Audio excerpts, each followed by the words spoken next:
Another chapter of Fear the Walking Dead is in the books, and we're going to be talking about Season 2 tonight, along with Looting the Dead, The Walking Dead, Seasons 3 and 4. I'm Anthony Williamson, and this is the Weekly Loot. And we're going to steal your girl. We're not. We're sorry. You can't tell, but we're all naked.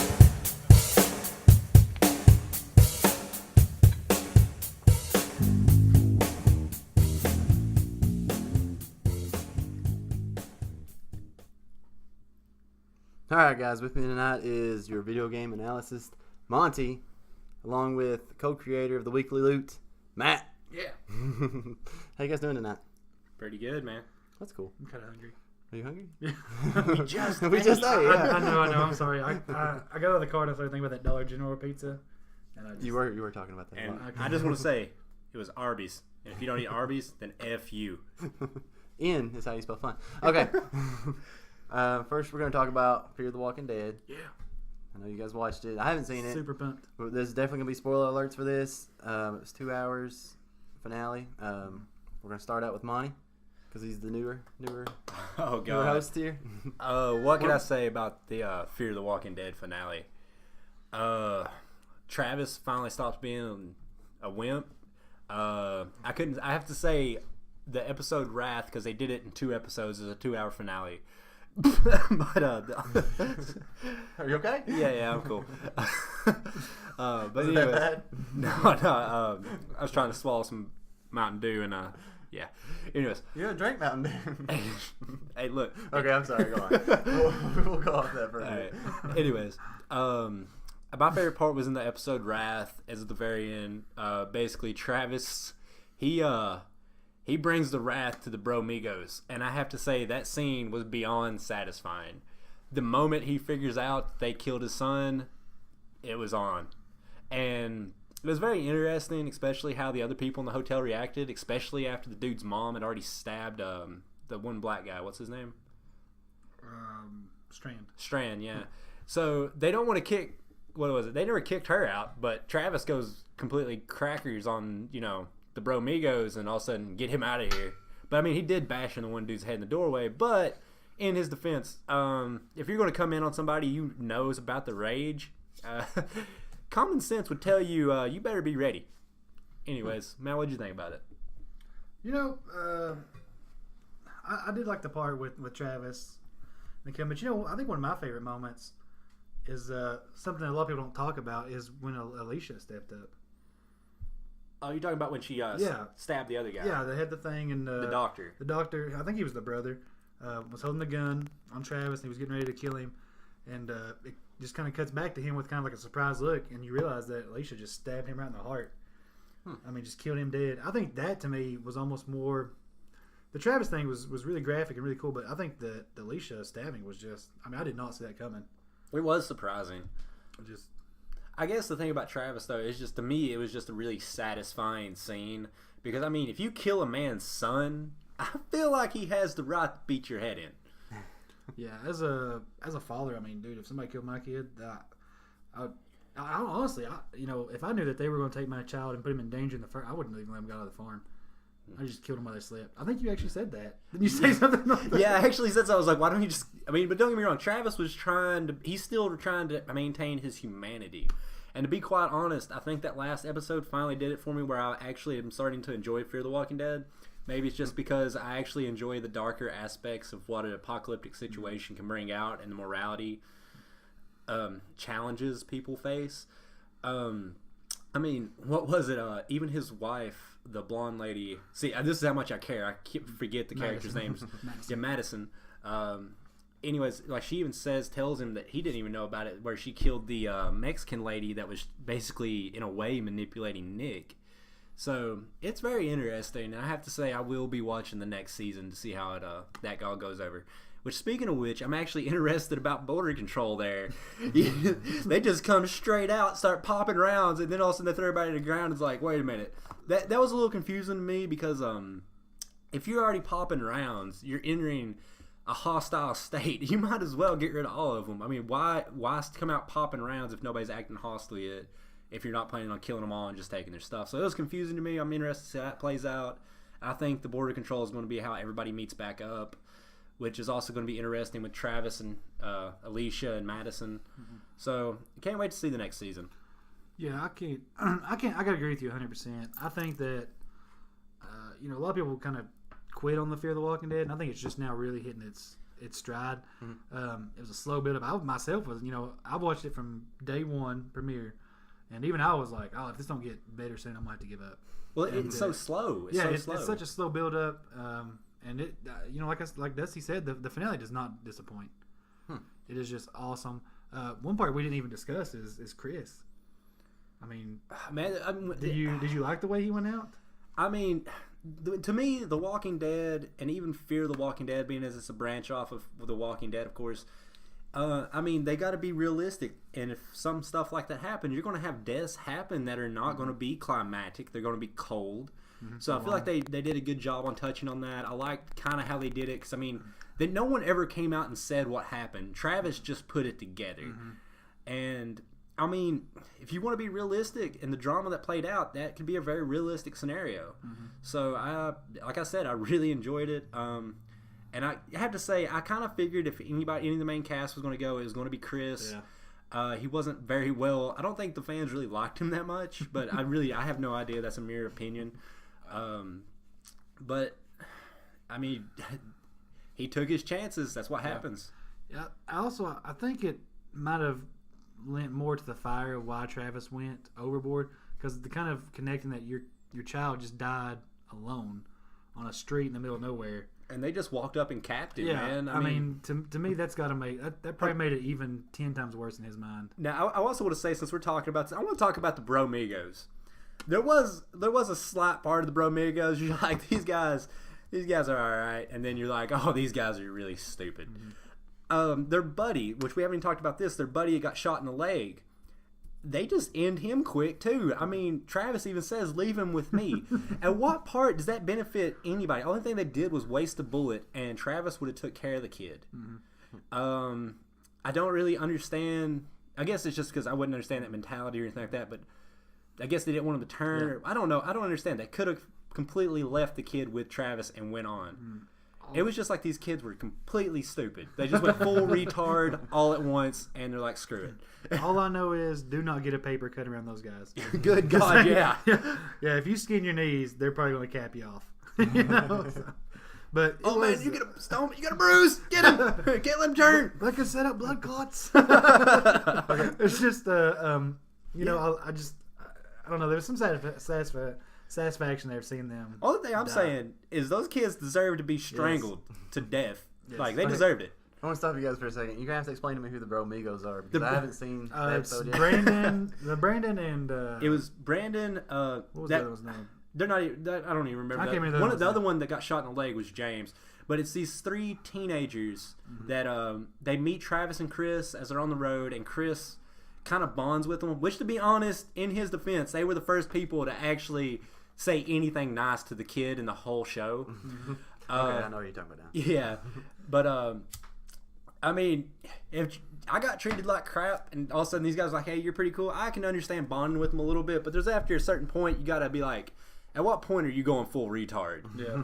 But, I mean, given Chris is 16, I like how they showed his adolescence, his rebelliousness, which is already kind of having problems and sociopathic. You can watch the show, you'll get more of a taste of it. I feel like we covered the main points. Matt, you have anything else to add to that? Man, I really can't think of anything. Just a couple little teasers they gave you. The one thing that not a lot of people talk about is that kind of tease where Madison kind of tells Travis that she had done worse before. So it kind of makes you wonder, what has she done in her past life that was like that? And it kind of leads on. They talk about it a little bit on Talking Dead, how it leads, and I think Robert Kirkman even said that she has kind of a shady past that we're going to get into. So that kind of interests me a little bit to see the next season, kind of see what she's kind of done in her past that was so horrible. Maybe she was the one that killed their father. I have no idea. She said Maybe that they had a lying. wreck, but I never caught that, which I also did not watch The Talking Dead either. Maybe she's still lying about it. But that, to me, that little thing's interesting. Just a lot of, like you said, the Border Patrol was kind of interesting. A lot of questions left for season 3 that I'm kind of excited to see. Fear the Walking Dead's kind of got its hooks in me a little bit now. I'm kind of... I still will say, Nick is about the only character I still even care to watch on that whole show. Oh, yeah, we didn't cover that. What did you think about Nick and his little plan? Did he save him? Did he not save him? Man, see, that's the question that I don't know how to answer that. I thought it was just, like I said, interesting. I'm wondering if his new girlfriend just got killed. She seemed like she was alive, but you know how she could bleed out. I mean, there's several things I can do with that.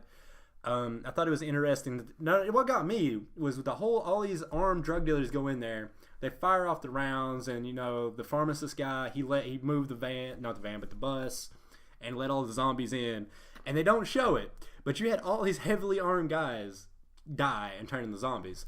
So I just thought it was I kind of like how Walking Dead and Fear the Walking Dead, sometimes they leave that little mystery of what happened.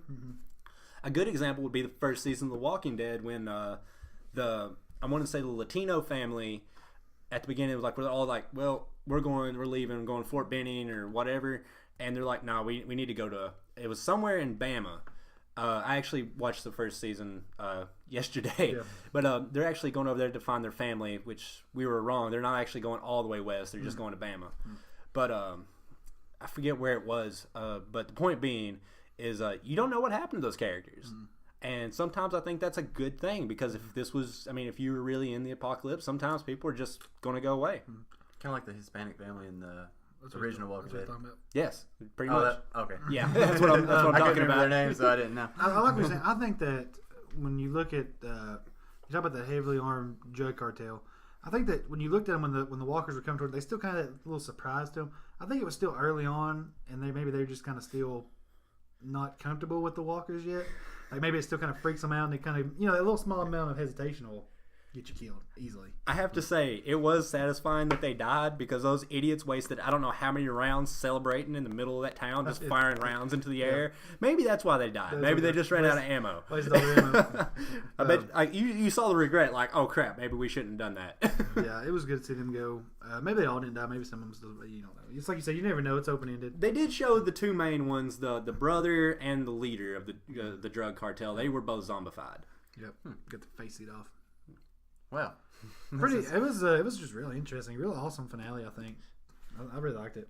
I have to say, the Fear of the Walking Dead has been doing that. Their finale is always good. It's just they're slow. Like the first season was really slow. The second season was still slow, but it had its moments where it picked up. It's just, I guess, Walking Dead has spoiled us, which I think they learned their season, which we're about to talk about. But in season 2 of The Walking Dead, a lot of people really hated it because it's the farm. It was so slow moving. But what a lot of people forget is that Shane was supposed to be the villain in season 2. And a lot of that was just showing the relationship and the build up for that big scene at the end between Rick and Shane, which we covered last show. But just something I want to throw out there. Okay. What I want to do next is the loot chest rating. I'll start with you, Matt. What would you give this? I gotta give it a solid 4. It was 4, really, wow. it was really. I don't know. I wouldn't call it unexpected, but definitely not. I didn't think it'd be as good as it was. I found myself a lot of times just being like, "Yeah, show them how it is." So anytime you find yourself cheering around with a show, it's got some good stuff going on. Wow. Well, I didn't explain it. It goes from 1 to 5, by the way, so 4 is pretty good. Pretty good score. Monty, what was your loot chest rating on this one?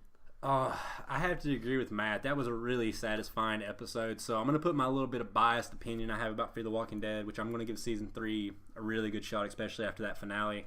I'm going to have to go with a 3.5, just because the show is good. But if I had to give the whole thing like a judgment, the finale was great. But because the rest of the show is so slow, it's going to lose that 0.5 rating for me. So 3.5 solid. Oh, that's still pretty good, though. That is pretty good. But it's fun, man. If you haven't checked it out, definitely go back and watch season 2. Sounds like season 2 is a lot better than season 1. Because I started to like the first. There's a lot of good things in season 2. Well, I mean, it's the beginning of the apocalypse. It's still early. And I mean, they're really doing it like a drama show. It's very different. Family drama. Yeah, it's like I was even saying before that not family finale, but before that finale, they hadn't killed off anybody big, like anybody you were like, oh man, it wasn't like that moment in Walking Dead, like when Andrea gets killed in season 3, or none of that. I mean, like you're sitting there waiting for it. I mean, just if you're going to tagline it, I think you say Full House meets The Walking Dead. There you go. That's actually a really good way. That's what it technically is. It's just real family oriented, but there's zombies ripping your face. But who's Bob Saget? Would that be Travis? Probably. I can see Bob Saget going crazy after somebody killed Michelle. Oh God, you touched the Olsen twins. It's gonna be on. Somebody's getting his face kicked in. Yeah. Okay, we'll move along a little bit. Since we were talking about The Walking Dead, we're going to jump into Looting the Dead. Yeah. We're going to start out with Season 3 of The Walking Dead. Mm-hmm. All right. Matt, what was your favorite moments? You know, when, I've thought a lot about this over the past week, trying to build up this. I think when you talk about Season 3 and even Season 4, it comes down to one thing, the governor.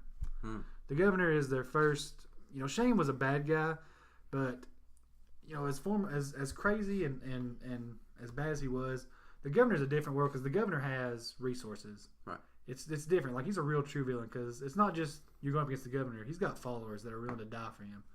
So it's not like you're just fighting him. You're fighting people. So I think that's my biggest takeaway from Season 3 and 4. It's their first real challenge as a group versus group kind of thing. I guess you'd call it like a war type, little mini war type deal. Oh yeah. And I think that's my favorite moments from Season 3. Just everything with the governor, just seeing them try to how they're going to figure out how to beat him and how to survive, you know, his onslaught. And some of them don't. Herschel dying was crazy. That was just insane to me. Was that Season 3? That was Season 4. Season 4. You jumped ahead. I said Season 3. I said Season 3 and Season 4. So I just think it's the governor, man. Just the governor. Just to me, that's what Season 3 and 4 is about. Just his kind of that, and I guess Rick's kind of breakdown, losing his was mind a kind of little crazy. Yeah, that was a little crazy. But sometimes that kind of got old to me. Sometimes I was just kind of like, come on, man, get together. Yeah. You know, after a couple episodes, you're just like, come on, dude, get your head straight. Okay, well that brings up a question. Merle, when he was going to take out the governor, or no, he was taking Michonne to take out the governor. Season 4. Oh. Well, I'll jump ahead a little bit because I want to It's ask Season 3 and 4. It's 3 and 4. It'll be cool. He took the phone with him. Like, what do you think that was about? Like, because you know Rick's talking on the phone because he's going crazy. Do you think Merle's having that same issue? Wait, Merle took the phone? Mm-hmm. When did Merle take the phone? Didn't he take the phone with him? I don't think nobody took the phone. Merle had the phone when he was back in that little room in the prison. You know what? I'm watching this, and I will get back to you on that. Okay. I don't think Merle took the phone. Okay, I'm going to look it up real quick. Wait, I want your opinion on what was your favorite moments of Season 3 or Season 4? All right, I'm just going to say Season 3 and 4. In Season 3, I loved when they first got to the prison and you watched Rick rile them up and they go in and take it. And then they meet the prisoners. You get a good taste of this prisoner's mentality. They've been locked up in there. They really don't know what's going on. You have, Rick, he tries to help them. And all of a sudden the dude throws him in front of a walker. Then you just see Rick around on him and it's like, you know what? I'm going to kill you. And that was, actually, I really like that, speaking of satisfying. And then, like, you had the whole thing, the prisoner let loose the walkers in the prison. Lori dies. A bunch of drama. I love that whole thing. And I kind of have a different opinion than Matt does, the governor. But the governor was a really big thing. And when it came to the governor's followers, I will say I do think a lot of them probably would have gave their lives for him, and they did. There was also some of them you had to wonder about, especially in Season 4 when the governor's girlfriend is basically the one that finishes him off, but he did do some cold shit. Uh-oh. I was into that. But I'll just leave it. Who cares? Anyways, it's hard. Like, there's a lot of stuff that happened in Season 3 and 4. The governor, he was a much different character in the show than he was in the comic, which a lot of people in the comic are way more short-lived. Another interesting thing is Season 3 was the end of Andrea at the end. And is it me, or in the first 3 seasons, did she always have a thing for the bad boy? She really did, yeah. Like... I'm sorry I'm distracting you with this video. No, you're fine. At the end of Season 3, though, when Andrea actually did die, I have to say I kind of was on the edge of my seat going, man, what happened? What happened? And then you find out, and that'd be a cold way to go. And I have to say, props to The Walking Dead for not being afraid to kill off somebody as big as Andrea. Especially if you read the comics, then you really know how big she was. Oh, yeah. Andrea was one of the best characters in the comic book, to be honest with you. And as far as I know, in the comics, she's still alive. Yeah, she is. And Sophia.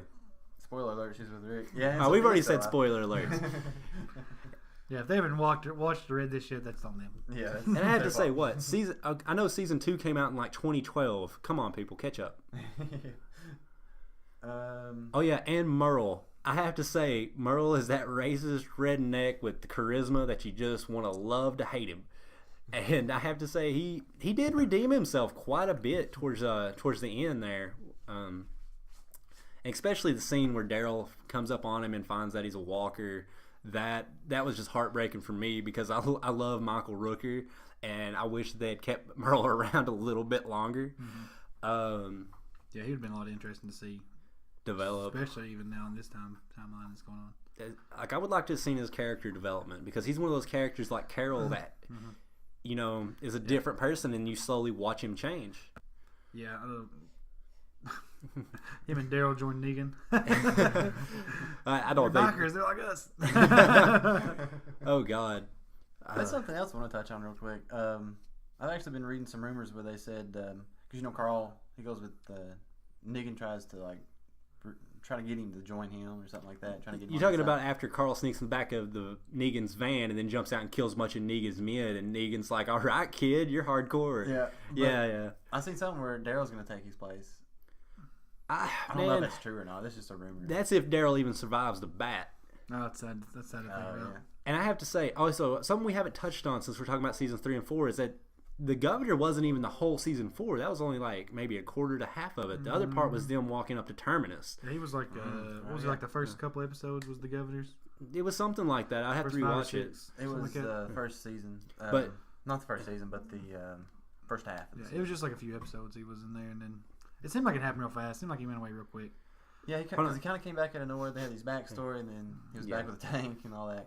Which, I mean, he had an interesting backstory. You got to see the problem with the governor is when he gets around people, like a lot of people, and he's afraid of losing them. But then you got to wonder if he's even afraid of losing them because, I mean, like when the lady walks up to him with her daughter and he just caps her, and it's just a cold scene.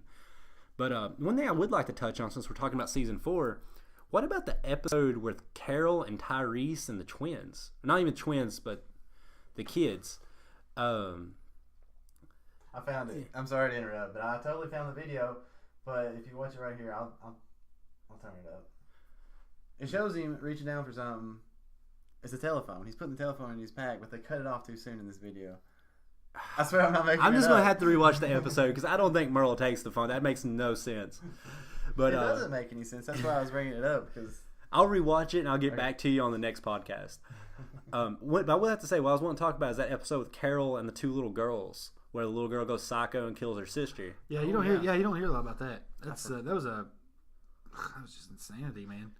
It was. Pure insanity. I remember all you saw after that was like memes of just look at the flowers. I mean, everything was just memed after that. I think I even said that to a person in Call of Duty once. I was running behind him, look at the flowers, blop. But I mean, given the little girl she had lost her mind. That was weird to watch them actually show a child break like that. Yeah, especially that young. But I mean, even in the comics, it was 2 little boys and not 2 little girls, and it was Dale and Andrea. Yeah. But I mean, either or, the comic or the show, it was still I don't want to say a heartbreaking scene, but it was one of those where would you be able to do that? Yeah, it was real hard to watch. I mean, it disturbed a lot of people, I think. But that's what The Walking Dead does. They want to push you kind of a little bit, which is why I'm not looking forward to season 7. which is what we're working toward. We'll do our predictions before it comes out. Oh yeah, Predicted. I've already predicted every single episode. I think. Yeah, we'll do our final though. This is final prediction. No more. Which I've read a lot of theories and rumors and stuff that it could go either way. You know, I found one the other day Dusty was telling me about, and I looked it up on the internet, and it does kind of make sense. It could be Maggie. Oh God! Just do a role reversal. Yeah. Let Dusty tell you about it. It kind of does make kind of sense. The theory I read, I can't quote it, word for word, but they thought about it, and something about people showing up on set. You can do your own research and find out. I mean, a lot of people are theorizing, so this is just a theory. But a big thing is they touched on something I hadn't really thought about. But Negan himself had actually lost a wife and child, and they're talking about, because of Lucille and stuff. They're also talking about how if it's Maggie, why it would be Maggie and the impact it would have. And to be honest, I actually kind of agree, because that would also, because I mean, even in the previews, you see Jesus, or AKA Paul, he's fighting zombies out of the hilltop. And without Maggie, they can completely cut the hilltop out of it and simplify the riding down to Alexandria and wherever Negan's compounds and stuff are. And I think that would save them a bunch of riding. That's just my opinion, though. But to be honest, it isn't going to be Abraham. It's not going to be Sasha. Because, I mean, characters like that, or Aaron, it's not going to be satisfying enough for fans. I mean, yeah, you're going to get those pansy fans that just want their characters to live, but that's not what The Walking Dead is. The Walking Dead wants you to love these characters, and when they take them away, they lack that passion. That's the reason why people keep watching The Walking Dead, because your favorite characters and stuff like that can die off at any moment. Mm-hmm. And on top of that, I'd actually be interested to see what kind of character Glenn becomes without Maggie. Because you're going to talk about, like, what, in this last season, season 5, was the first time Glenn had killed another human being. Like, seriously, watch. That's the first time he did it. And, you know, it's just going to be interesting to watch Glenn go down this dark path. If you're going to go off, you know, how it's going to affect characters in the show, then you can almost weed out Daryl. Because I think Daryl's death doesn't really affect the main characters too hard. I mean, they just kind of like lose a friend. That would But affect Rick. that would affect not as much as you believe. I think Daryl dying would affect more the fans than it would affect the show, because you know a lot of times Daryl's just off doing something anyways. So you know to them it's just like, oh well, I guess we lost our runner. It would affect Carol. But I mean, you know that's one of the things I thought about when you told me about the theory of Maggie, because I thought, man, Maggie dying would be just a huge because that would affect everybody. You know, like, the reason why I say that it would affect Rick is either towards the end of season 4 or somewhere in season 5. Actually, is when Rick bit out the biker's throat. Oh, yeah. At the end of it, he looks at Daryl and says, "You know, you're my brother, Rick. Really, you're my brother, Daryl." And you know, it shows that they actually have like Rick and Daryl are like brothers. Yeah. So to say that Daryl dying off wouldn't affect nobody, it's going to affect the whole group. They all love Daryl. I don't know. And on top of that, I really think that it should be Daryl that gets whacked with the bat. Don't get me wrong. I absolutely love the character of Daryl. He's awesome. But in terms of shock value and the way that would cement Negan as a hardcore villain and the amount of hate fans would have for him, I feel like people would keep watching just to watch and see if Negan gets killed off by Rick or somebody. Because, I mean, man, you talking about fans raging. Because they'd want Negan's death to happen, wouldn't they? Oh, yeah, God, yeah. At least I think so. Yeah, but you're going to get rid of the fangirls and stuff. Oh. Matt got some good news. We won't talk about it on air. But if you can guess it in the comments, we'll let you know. We'll send it to you. Nah, we won't send it to you. Yeah, we ain't that famous shit. Well, I just want to say, man, I'm telling you, 3 and 4, man, was just, to me, that's when, like we talked about earlier, Phil, that's when The Walking Dead hit its stride. I mean, 3 and 4 is just awesome. That's when it stopped getting kind of slow. From start to finish, you're in there. You're just like, yes, it's adrenaline. It's more adrenaline filled, and I'm hoping that's where Fear the Walking Dead's gonna start doing. I would like to include parts of season 5 into what you just said, because even in the comics, even though the storyline is slightly different, that's when Rick starts to become very savage and very dark type character, and I think that's what really interests people, because, I mean, like, I've talked about it in one podcast where Rick ran over the cop. Yeah. It certainly is Rick's story. It is, you're following Rick. Right. You wake up with Rick, you're probably going to end with Rick if it ever does end. I even heard a theory on, of course, it was one of those Facebook posts, and everything you read on Facebook's true. Absolutely. But they were talking about how season 7, Rick is not going to be the main character. He's going to be there, but they're going to be focusing more probably on Carl. Well, see, that'd be kind of cool. That is, I like Carl. Yeah. Not to mention Carl's getting older, and that, I mean, how long is this kid going to stay? Like 12 and 15? You know what I'm saying? Let's just go straight Negan. That would be interesting too. I mean, your story, to be honest, you can have any hero you want. We can always predict that, but your villain is always what makes your story. Yep. I mean, your heroes is only as good as your villains. Exactly. What would Batman be without the Joker? Exactly. Well, we got Batman now. On The Walking Dead, sort of. The Batman, Negan, he's got his bat. Lucille. It's Get a the joke? funny, Awful it's joke. a funny. It was on Entertainment Weekly. If I had a baseball bat, I would throw the ball up and I would swing and miss and be like, "Oh, your joke wasn't funny enough." Now, I will say, you guys really need to watch the unedited version of the season finale of season 6. It's a word for word comic book literal, and I really hope they do that with a lot of Negan's things, because that's kind of part of who that character is, and it's crazy. And there's actually one scene I'm wondering about, like when he talks about his bat, Lucille, if they'll keep that in there. But that's really explicit. I'm not even going into that one because I even read the comic and I was like, what the crap? We're way out of season 3 and 4 now. Yeah, we kind of went a little ways out there. But I guess that does it for this week's edition of the Weekly Loot. It was fun. It was fun. You guys can catch us on Twitter at The Weekly Loot, Facebook.com/The Weekly Loot. Worked on a website. It'll be TheWeeklyLoot.com. Still under construction. I should have already had it done by now. But It's getting close. It's getting close, yeah. But we're just adding more material to it. Content, yeah. We're on YouTube. We're on SoundCloud. We're on iTunes. Stitcher. Everywhere, yeah. Pretty much anywhere you can listen to anything. Every corner of the globe. And that'll do it for us. As always, guys, happy looting. Happy looting. I'm going to steal your girl. He's not. Oh, I am. He has no girl stealing powers. He stole the girl's frosting. Oh, he did.